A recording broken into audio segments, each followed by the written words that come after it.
One. And we live. GM GM. GM.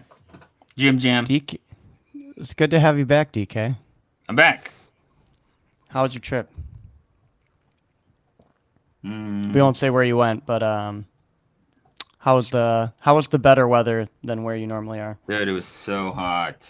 It felt like 100 down there. You walk outside and you're just sweating. You're just pitting. Um, yeah, dude, it was so hot. I'm normally hot for this time of year. Um, Did you go to the beach? went to the beach. We go to beach. I restocked on my steroids. Just kidding.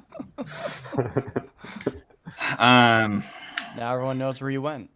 uh, Turkey, you got me. I don't know. Can you buy it? Can you buy that in Turkey? I don't know. I Yes. don't know. I don't know if you'd want to fly. You probably can. I don't know if you'd want to fly back with it from there. What's the difference between Turkey and Mexico on the way back? Oh. Not much. um, no, I just went with my dog had At a show? had some prior engagements, and thus I was a weekend without the kids, if you will, and so me and my father went to the beach. It was good. It was fun. It was nice. We stayed at a nice place. Um, stayed in a You nice and DK town. for and on. I kind of want to buy property down there eventually, so we checked out a new town that I was kind of interested in. Yeah, it was good. You have to you have I to give me worked the the entire deeds. time, so I was taking calls on Saturday and Sunday. Um, but such is life. Taking calls from the beach with a pina colada in hand. Such Hey, is life as a Delfluenza. Yeah, dude, such is life as a Dofluenza. I like Diplomat better. Yeah. Speaking of Dofluenza stuff, let's talk about it. I got reached out to this morning about some of this Arbitrum, these Arbitrum snapshots going up, and being the Arbitrum Dofluenza you are. Why don't you give us a little TLDR on what's happening in the Arbitrum space? Sure. So there's kind of three major categories of proposals that are kind of going on right now. There's the coalition, which is the Blockworks, Trailabits, Gauntlet proposal to provide some DAO services that would be led by L2Beat in terms of what they focused on. That is going back and forth right now. There is the auditing asks. So there's quite a few proposals on the forums that haven't hit snapshot yet. Cifrin was the only one that had went to snapshot at the time in which that us as a builder cohort called an audible. However, there's the auditing asks, which the way that they had been structured prior to this weekend was every auditor was coming forward with a budgeting ask for subsidized audits, and they were kind of providing what the rates were, what the amount of capacity that they had, all that jazz. And then you would have to, they would come, the way that it was looking was that, a bunch of different auditors would come in with budget asks, and then you would have to pick from those different vendors. And then the third ask on the third proposals that's kind of going around is the staking proposal, right? And so that is led by the Plutus group, and it's essentially looking at, okay, should we allow staking? Should we do like a voting escrow model? What's the utility of staking? Like what's the benefit? Like, is this something that we should do using calling the mint function, since the Arbitrum token has a mint function on it, so you can mint up to, I think, a 2% per year. I want to say 2% per year inflation. Or do we just pull it directly from the DAO multisig, which has billions of ARB in it? And so those are the three different, I guess, categories. We can first start talking about the staking one. Yeah. The staking one, I think if you had not been paying attention closely, you might not really understand what's going on there. It was a ranked choice voting, which means that it slowly kind of shows bias at what the results are. So it shouldn't have probably been a ranked choice voting. It should have been a straight up, choose one, because what it looks like is that it's consolidating towards the median, and it ended up going to the lowest amount of allocated tokens for staking. However, it settles in a median per se, and so you don't know really was it actually wanting no tokens for staking as the like front runner, and then there was a little bit of ask on some voting for staking, and thus it kind of settled at 100 tokens for staking. And so I wouldn't say that it was like the best method for doing a type of voting for the ask. And so it was just a snapshot temperature check. Everyone, I think that had kind of discussed what their concerns, if they're for or against it. There's still a lot that needs to be done on that before it moves to an on-chain vote. And I think that a lot of what needs to be done is kind of being determined right now. Who's going to work on that? And then I think they're going to go to another temperature check before they go to an on-chain check with a different type of vote. So unfortunately, they didn't do that from the get-go. So I would be upset if I was working on this only for it to go to another temperature check where it was like, beaten down.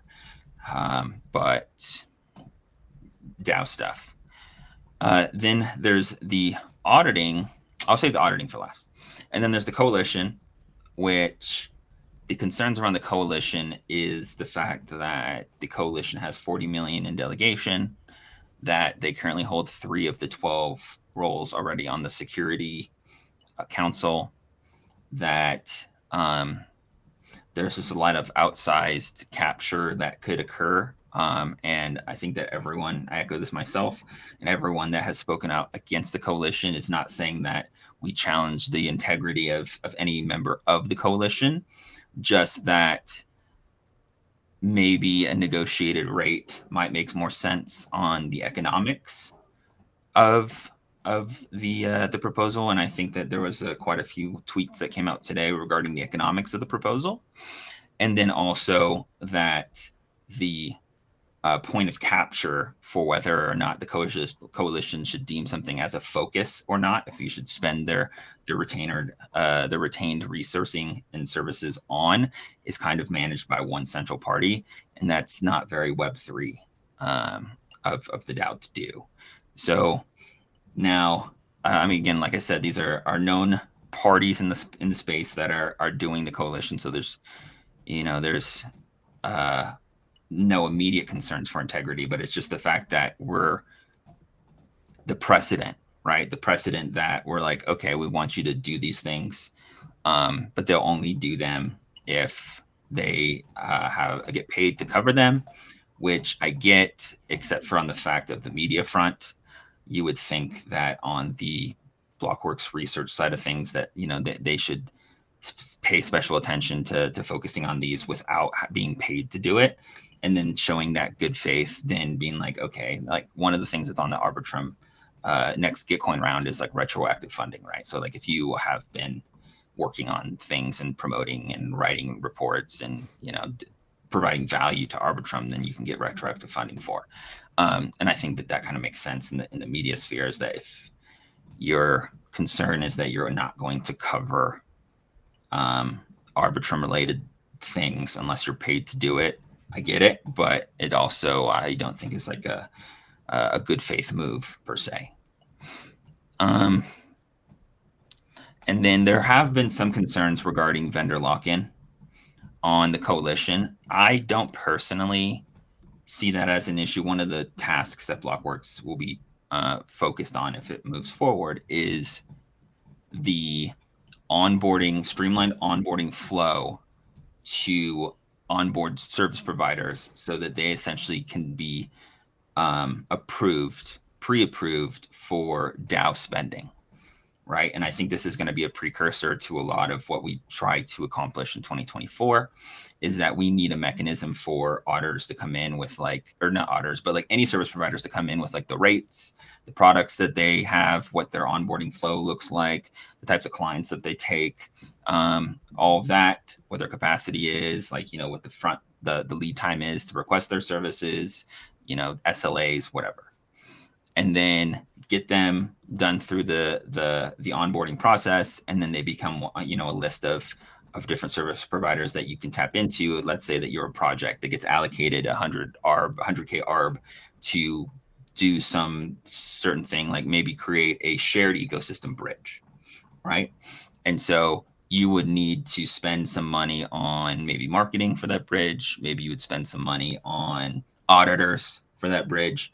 And so having a pre-approved list of targets for that allocation is useful, right? And so I don't necessarily think that there is a vendor lock-in per se. However, there are diminishing returns as it pertains to the appetite for people to spend on redundancy of services, right? So if Gauntlet, for example, is already is on retainer, and there's a need for a certain economic audit on something, and someone puts a proposal saying, hey, I'd like to spend this on chaos instead, they're going to be, that is going to have diminishing returns in terms of people having willingness to support it. The proposal process itself is incredibly time consuming. There's a lot of lobbying that happens. There's a lot of discussions. There's a lot of calls. There's a lot of documentation. And so I get it, right? Like it's a full-time role. I mean, there's a lot of money here, right? So I was actually surprised at how fast the STIP moved for 50 million. However, there's a lot of money in this, in the DAO, and thus I think that a lot of framework and structure and not having to race to any solution is necessary, right? Like the right path. We should do the right path and not take a shortcut because there's some exterior force that's saying that there's a need to rush on these things, when if you speak to the parties that are being alluded to, that are that are saying that this needs to be rushed, those parties are like, no, there's no rush on our side. So that's the coalition. I'm trying to say pretty neutral in terms of what my opinion is on these things, but you can see how we voted if you want to see what my opinion is. And I've been pretty vocal on the forums as well. So, and then the last being auditors. So Sifrin came in, Sherlock came in, Daob came in. I have rumors that Halburn was planning on coming in this week. This is something, Cozy, if you remember, we told our auditor at the time during permissionless to do this. They did not. However, it's interesting now that all these auditors are coming in with essentially off-cycle requests for subsidized audit funding, with the reason for the need to move fast being that there are Arbitrum projects that are launching without proper audits. And I don't think that to be true. What is a proper audit? I would say that that is a spectrum for sure. There's a Code for Arena Sherlock type contest where you are usually pre-launch, in which that you have a large amount of security researchers do a bug bounty process in which everyone's looking at the smart contracts trying to exploit, and the ones that hit the criticals, the highs, the different levels of severity, you essentially get bounties for finding those. And then you have, by having 100 people look at it over a short time frame, then the more eyes the better, right? And the best auditors are rewarded for being independent researchers. And that model has worked pretty well. However, that only works pre-launch of the code. If the code is already live and you're doing this, then maybe there is incentive to then hack the protocol instead, and be a black hat instead of a white hat in this circumstance. So then there's also private audits, and a private audit can be pre-launch. We almost primarily do private audits now, just because we like the coordination that we get with that. You pay more for a private audit. Also, there's a lot of nuances that go into an auditing process. Like you negotiate rates, you negotiate timelines, you negotiate the amount of resources. Is a one person looking at it for 4 weeks, or is it 4 people looking at it for 1 week? You typically have like a project manager that will also kind of coordinate between the team and the auditing team, the project team and the auditing team. There's obviously what the deliverable is. There is the quality of security researchers. And then that's just in the auditing front. I also think there's definitely a need for a shared bug bounty program. There's a need for a stylus-based formal verification tool. There's a lot of cool stuff that's happening out there that I think would benefit from having a more robust grant allocation program for security services in general. So in our builder cohort, we had a quick discussion on Friday, and we're like, this is going to be a pain if we have to do 20 off-cycle $2 million asks, and then also the diminishing returns, right? So like if one asks for 2 million, the next one asks for 2 million, then after that, everyone's like, well, we already have 4 million allocated. Now we have vendor lock-in. Now these projects have to use one of these service providers. Maybe they have an established relationship, maybe they don't. Maybe these service providers are giving they're not giving their best to these audits. Maybe they are. There's like a lot of unknowns. But essentially, if you want to take advantage of this subsidy, then you're forced into these guardrails in which that might not make sense, right? And so a better process is an RFP process, request for proposal process. It's pretty well known in the government contracting space. But essentially what happens is the government, I'll use a government example, is let's say that like a school board will say, we need someone to print our IDs every year. I don't know, right? So the school board, the county school board will go out and say, we're doing an RFP. Will all the people that print school IDs send us a proposal on what their rates are, what they're like, how they store the students' personal data, how does their cloud infrastructure work, what is their SLAs, maybe some previous school districts that have worked with to call in references, whatever. Then let's say 10 different groups come in and submit an RFP. The school board looks over the RFP, and it can go multiple ways. It can either be like, okay, they'll approve 5 of the 10, and then every school can choose who they want from that pre-approved list of 5. Or you can say, if you fulfill all this criteria, then we'll put a check mark next to your name and the school can choose from you, right? No problem. You just have to adhere to this minimum level of standardization or accountability or whatever our requirements are. And if you adhere to those, then great.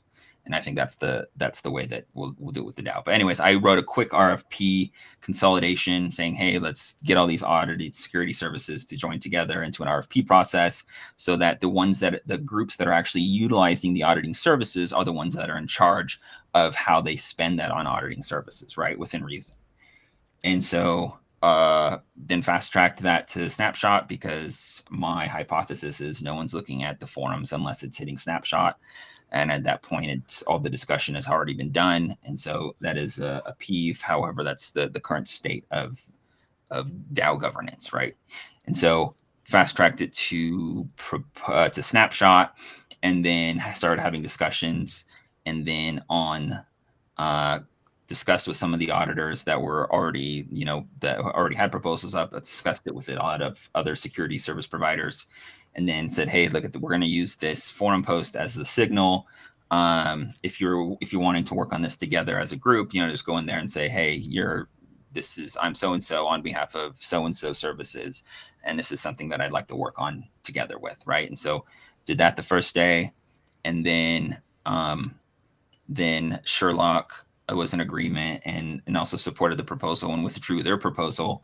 And then Sifrin today also, even though their proposal was heavily in favor of today, they still have, I want to say, 4 days left on their proposal, on their snapshot. However, they've decided to withdraw theirs as well and join the RFP discussion as well. So Good progress for a 3-day, sprint. Yeah, I think for everyone gets sure. what they want in that process, right?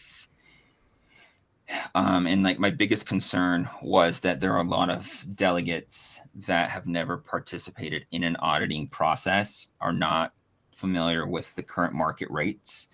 And so, just YOLO approving this because they follow them on Twitter is not necessarily the right path forward.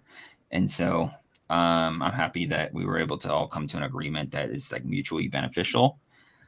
Do I lead this focus group? That there's a call tomorrow for the Arbitrum workshop, whatever, delegate workshop to kind of discuss a focus group kind of moving forward with the RFP process.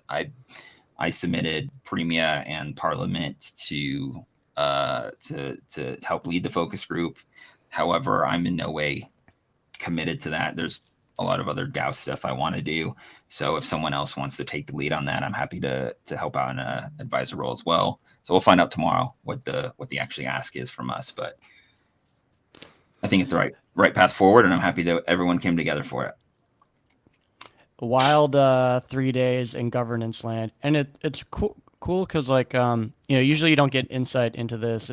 The consensus is usually that there's just a lot of DAO theater that goes on, and then some labs or some group of founders and investors are really kind of the ones that are making the decisions at the end.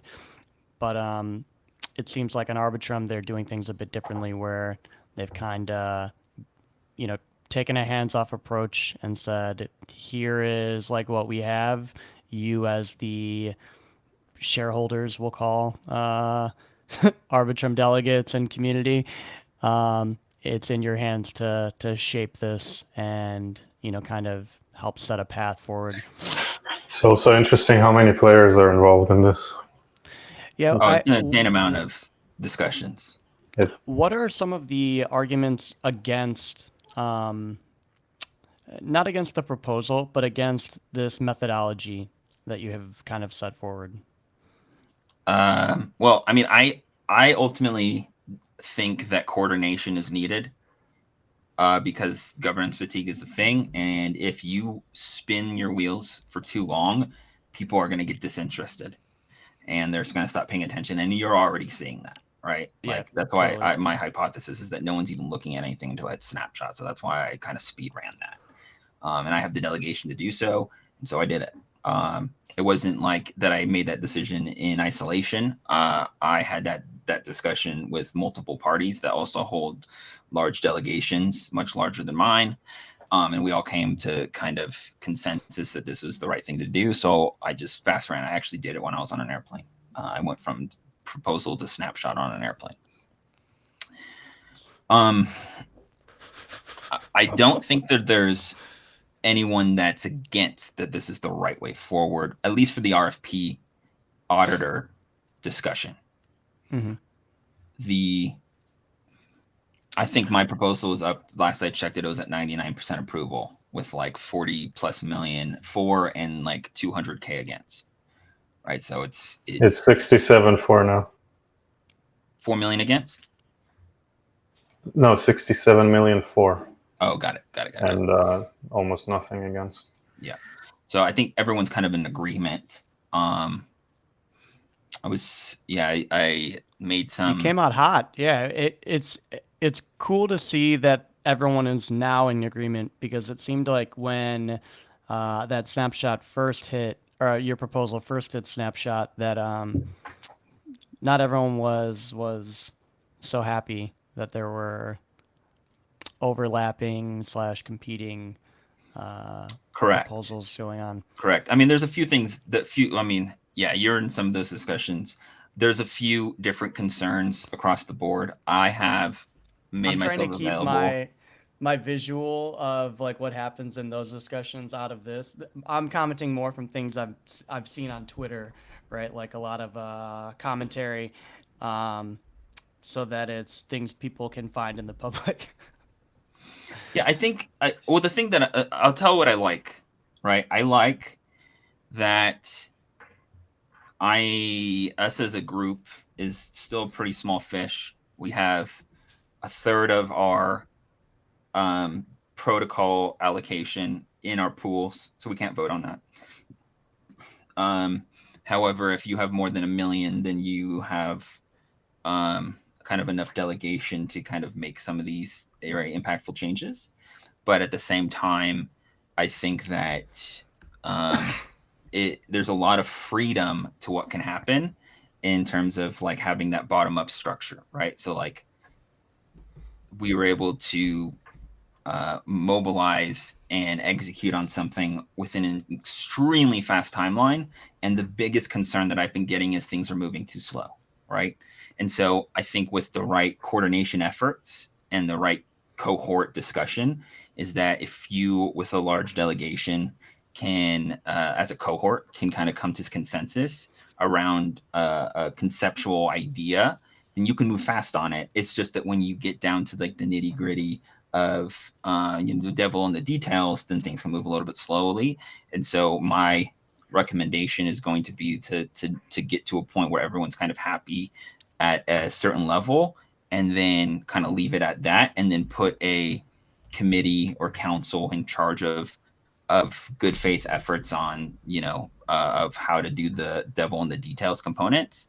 I do fundamentally believe that I wrote a whole thing about it at it's on the website pledge.blue, but like my original idea was far-fetched. However, I had this like 1 year time frame idea of having this like polycentric governance in which that there are going to be multiple circles of authority within the Arbitrum DAO that have their own remits.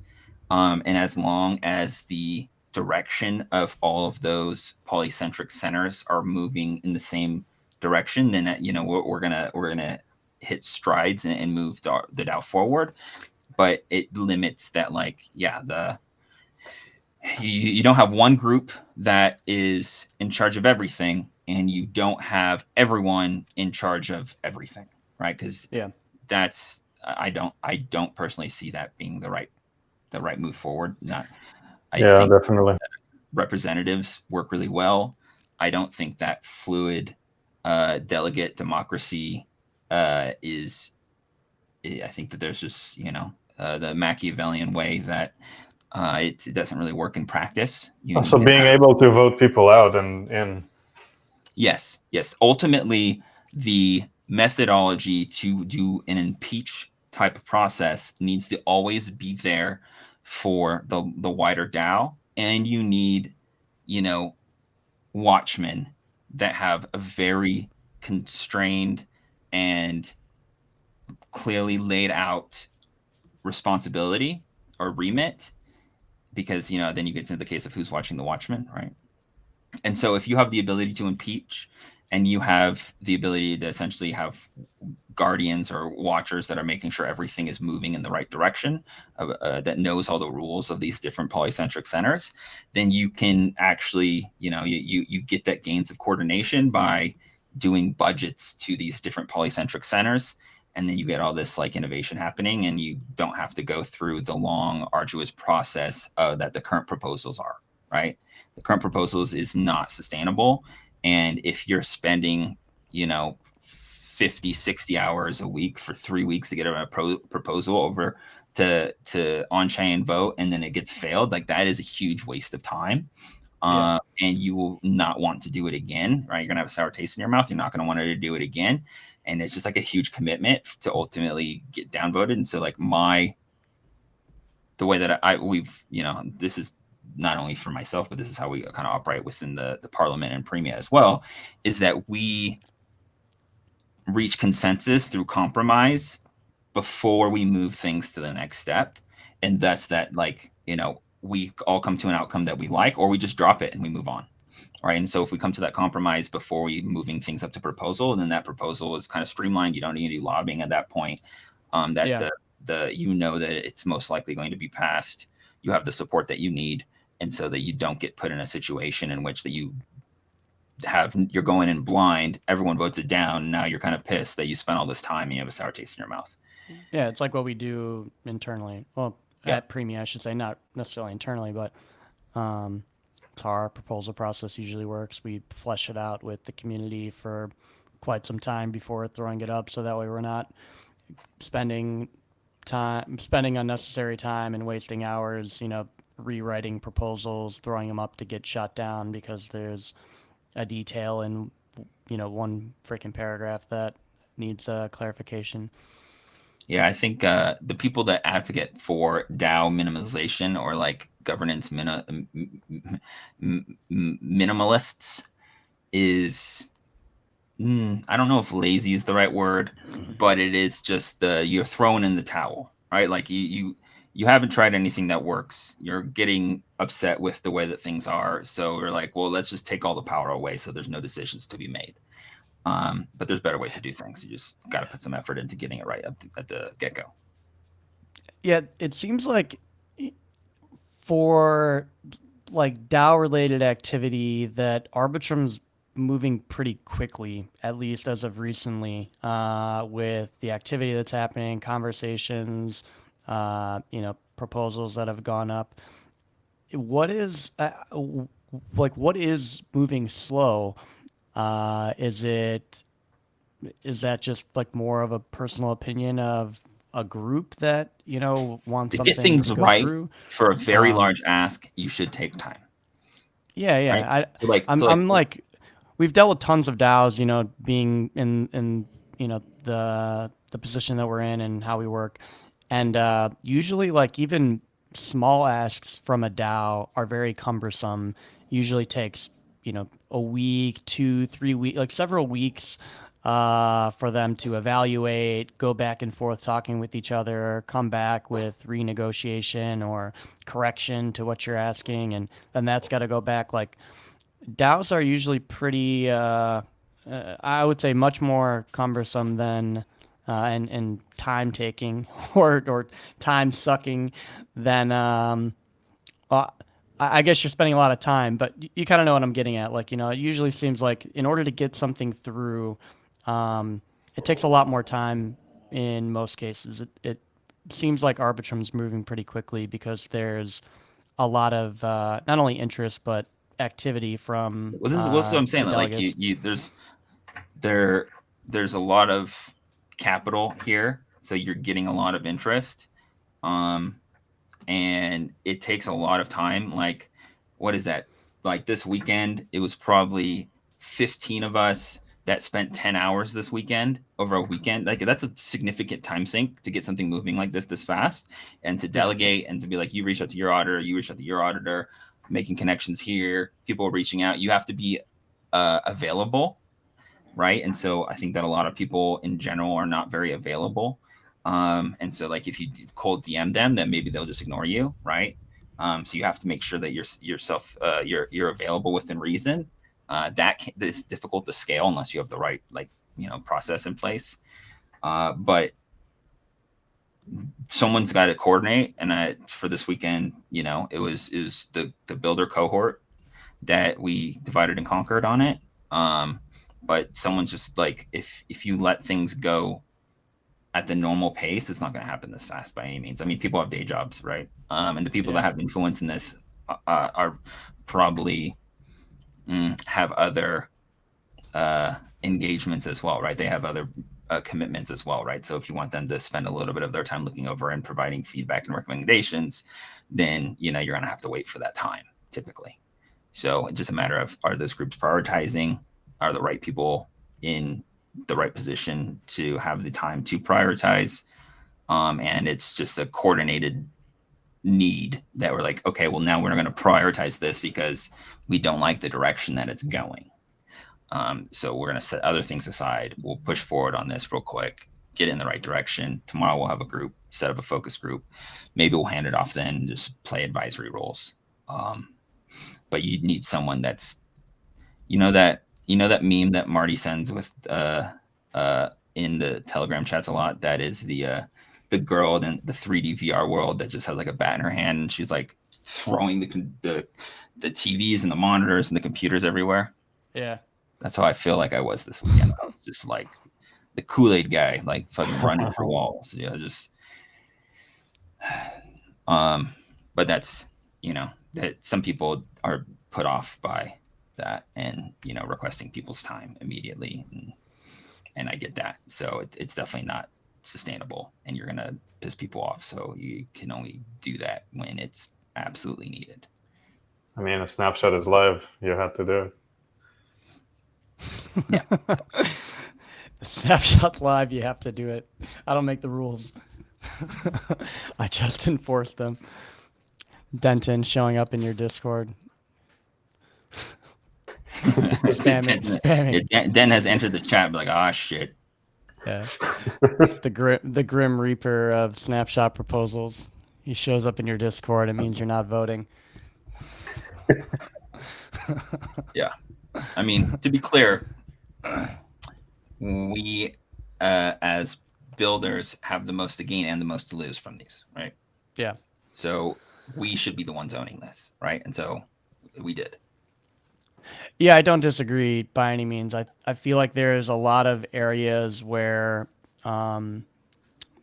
service provide. Well, I shouldn't categorize that. People who are working for service providers don't always have the in-game expertise, I guess, because they're working at like a different layer of the crypto onion. And when you haven't been hands-on working with auditors, working with customers or users, however you would classify them,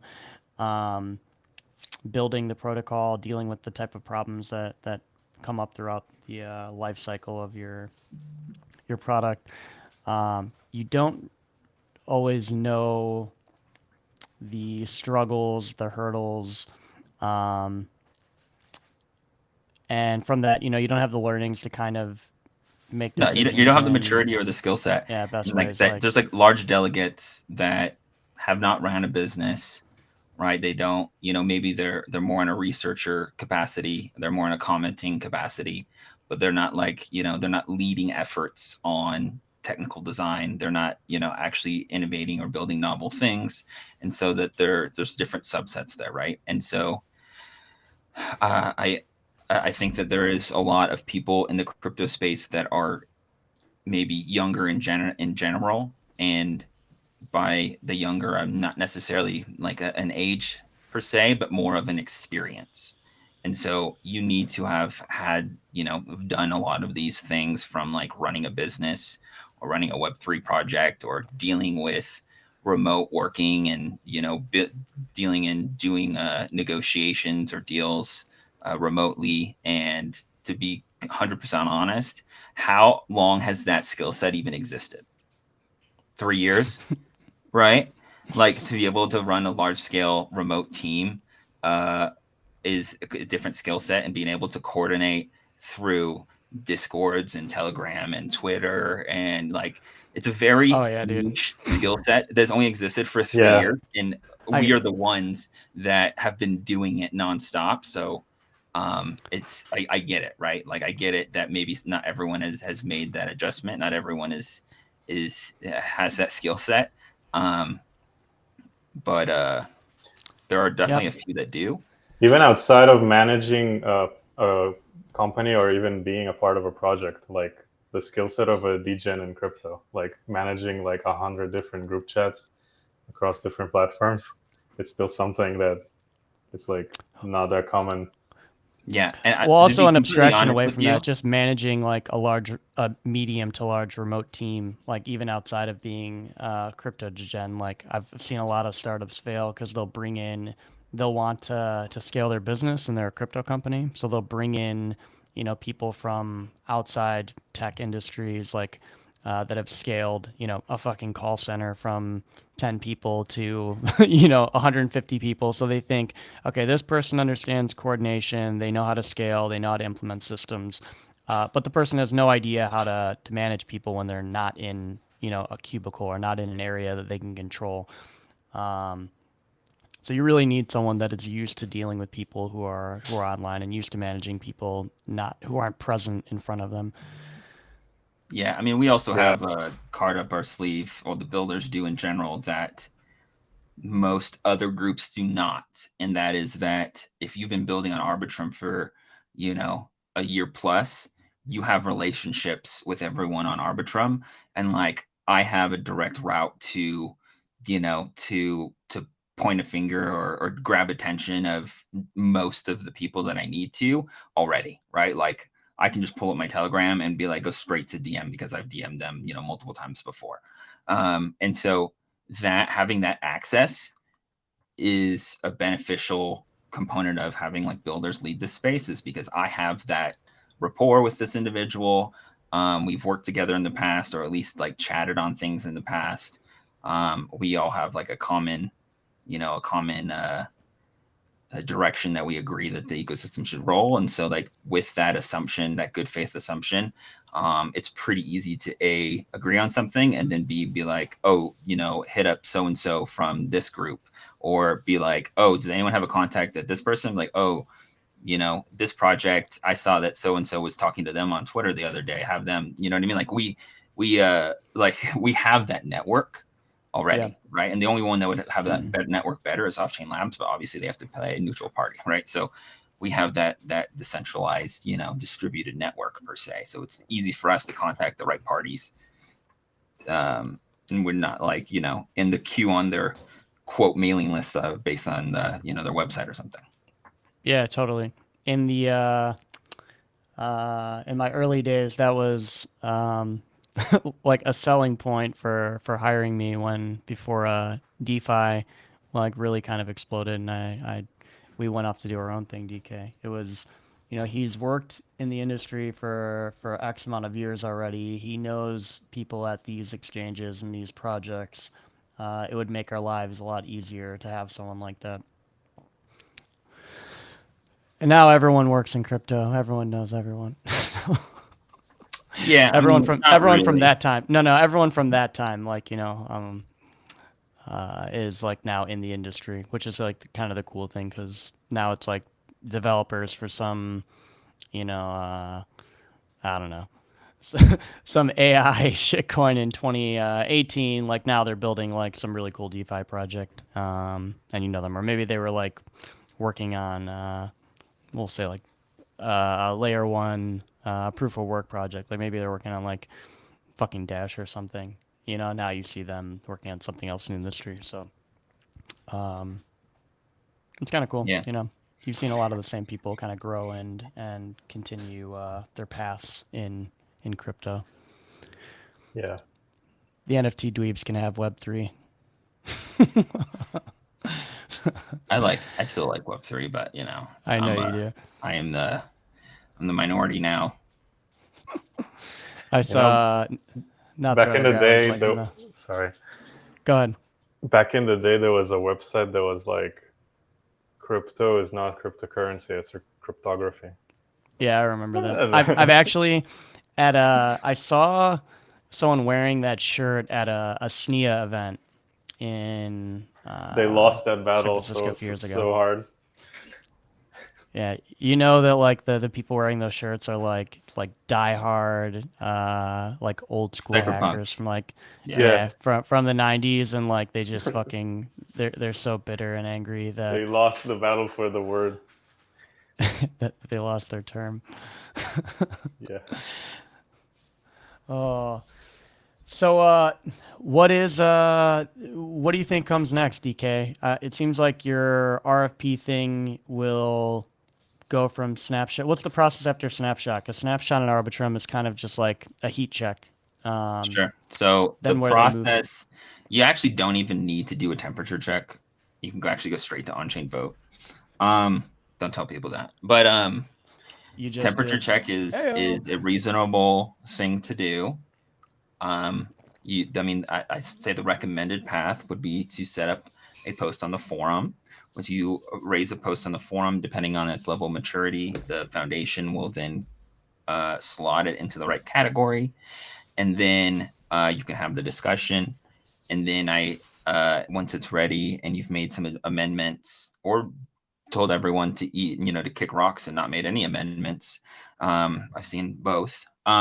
you then take the proposal and you can move it to a snapshot. You need 1 million in delegation to push it onto Snapchat. So that's why you sometimes will see maybe like a Chainlink God with the Cifrin one, right? So Chainlink God brought the Cifrin one to fruition because Chainlink God has 10 million in delegation. And so at that point, you get a finger in the air gauge of how people are thinking about it. So you can either have it in final form at that point in stage, in which that there's almost no adjustments that are made when it goes from that state to the on-chain voting state, or you can just put up a proposal similar to I did that says I'm looking for signal that everyone is in agreement to halt the other requests, and then come and create an inclusive framework, right? And so in my circumstance, like as long as it makes sense within like the foundational documents of Arbitrum, I thought that everyone would agree that this is the right path forward. Let's create an inclusive framework, put that up for signal. Essentially, I'm looking for signal that this is the right thing to do by voting your tokens. And then at that point forward, I can either continue to take it through and then create an actual RFP process. At that point, when everything's kind of cleared up in the onboarding and the allocation amount, and essentially like there needs to be like a movement of funds, is only really when you need to actually go to an on-chain vote. But once that is kind of decided, and like maybe we need to figure out a way to elect the people that are on this council. There's like a bunch of stuff that needs to get done. We can either put it to a snapshot vote again, or we can go immediately to on-chain vote. It doesn't. It depends on what the state is and what the level of consensus is, right? And so I'm always been a guy that if something is not heavily contested, then just kind of move forward with it. But if there are like contention, whether or not who is the watcher that decides if a contention is a legit contention or not is something that a neutral third party should have or not have at all. However, once we're having a discussion tomorrow to probably create a focus group in which that there will be a few members on it, and it will go through that's a funded role in which they will take this RFP process forward. Like I said, I put forth myself and the parliament I'll do it pro bono, but if the parliament's going to help me, then we're going to have to pay them for their time. However, I am also happy, playing a backseat role and just, tapping into me and just kind of making sure that it's kind of moving in the right direction. I'll give my opinions when I don't think it's in the right direction, but there are other larger DAO efforts that I'd like to focus my time on. And also I'm back to work full time. So, we need you. Back doing premium stuff. So I'm back to back from 7 to like 6:30 p.m. today. So I don't think I'm going to have enough time to do that kind of stuff anymore. It's hard when you're stacking jobs. None of it's even DAO stuff, dude. It's just day one of being back on premium. Yeah. A lot to catch up on. So, what do you feel like if, like right now with the delegates, we have like a lot of, there are protocols that obviously got allocations, and then we have a lot of kind of solo, I don't want to call them rogue because that kind of has like a negative connotation, but solo delegates with a lot of power, behemoths like different groups that have pretty large allocations. How hard do you think it is right now? Actively participate. Some of them don't participate at all and act in a silo. So that's why that's like the miscellaneous cohort. I don't know what those guys do. Some of them are opinionated. Some of them are not opinionated and seem like I said, if you follow them on Twitter, or if they follow you on Twitter, they'll vote your way. I don't see I don't know what their opinion is because they're not sharing it. But they're voting in ways that I don't like. How hard do you think it would be for someone who was not either who did not get a significant initial distribution allocation, or didn't lobby for themselves at the very beginning? How hard do you think it would be for them to get enough delegate support and power to or influence to put up proposals and kind of be a I don't know, a serious player. We'll say like once you have 1 million, you're kind of a serious player because you can, participate fully in I agree. Arbitrum Yeah, I would governance. consider yourself at roughly 1 million is when I would say that the smaller discussion groups would include you. Because if we opened it up, then more than these rooms would have 100+ people. And I have Yeah. one general room, which we open to projects that have open proposals, to delegates, to whatever. And that almost has like 100 people in it already. And then I'm also part of like smaller cohort discussions, which are more like focused in terms of what their scope is. Yeah. However, I don't know this to be true, but I think this to be true, that redelegation is almost never occurs. So Yeah, if yeah. you It get would be delegated pretty during the difficult. initial airdrop, good for you. I think that so far in the past, any campaign to redelegate all of your delegates to campaign to have them delegate to yourself or whatever is typically a losing battle.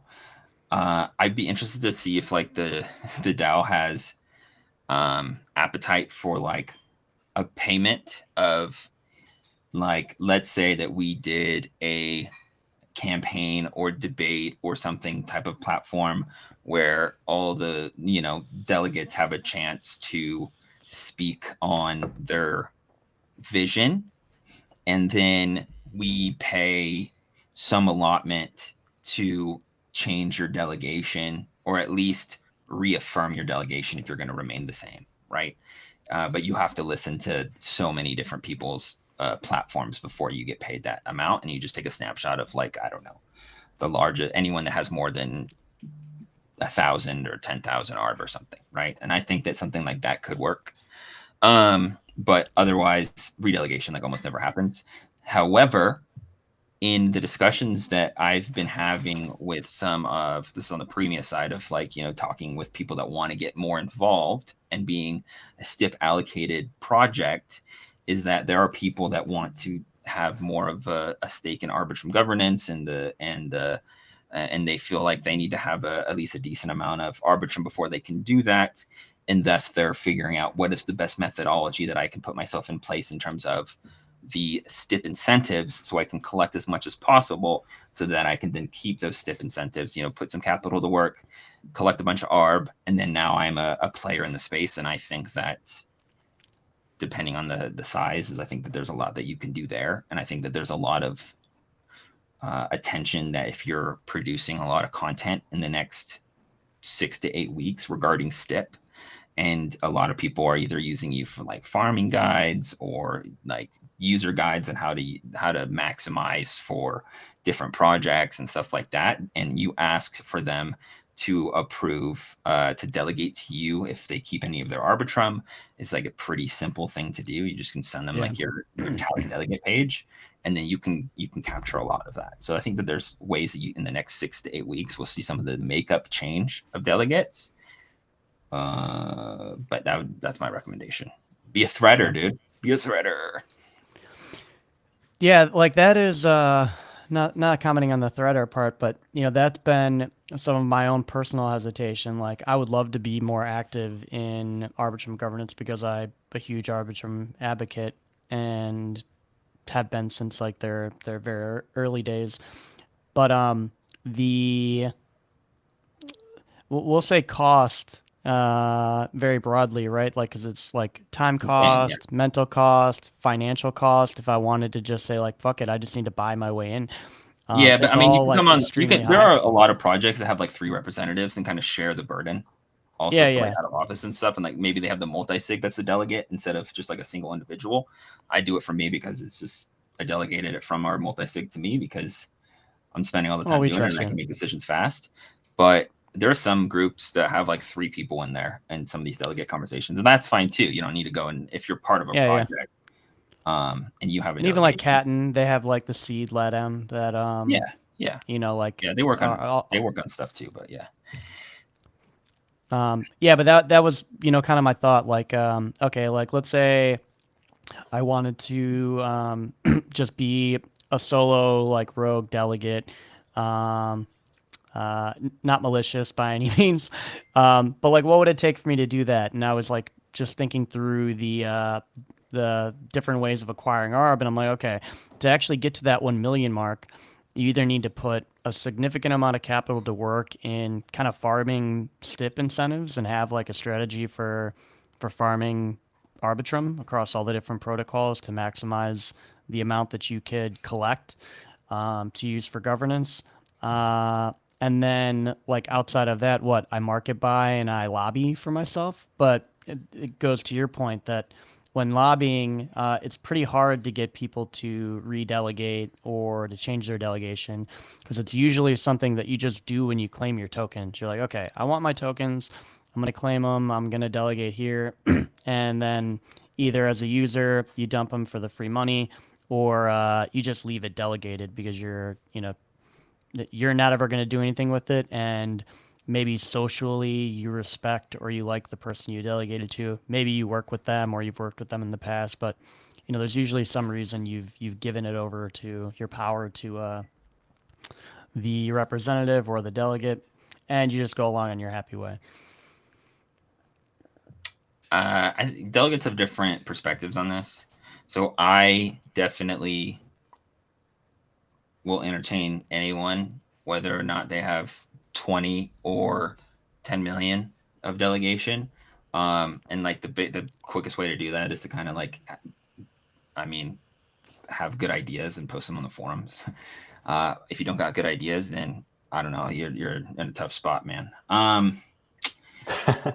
But yeah, if you have good ideas, then you can always come to the forums and like actually let your voice be heard. It's just there's not a lot of people that are on the forums like letting their voice be heard. And I don't know if that's because they feel like they don't have a lot of say, so they shouldn't.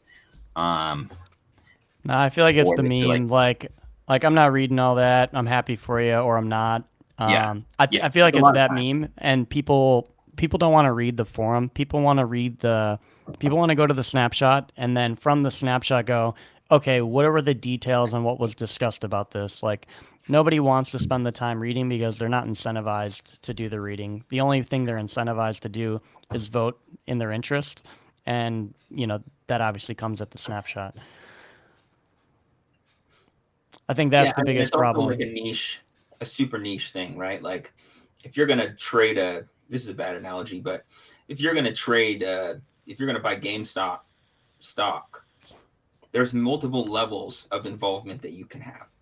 You can just go to your, whatever your platform is, E-Trade, Robinhood, whatever, and buy one stock of GameStop, and that's it.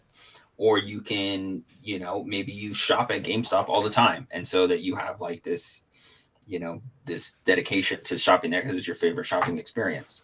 You could work at GameStop. You could be on corporate GameStop. You could try to be an active investor in GameStop, a bunch of GameStop. You could be part of Robinhood. You could be part of the New York Stock Exchange.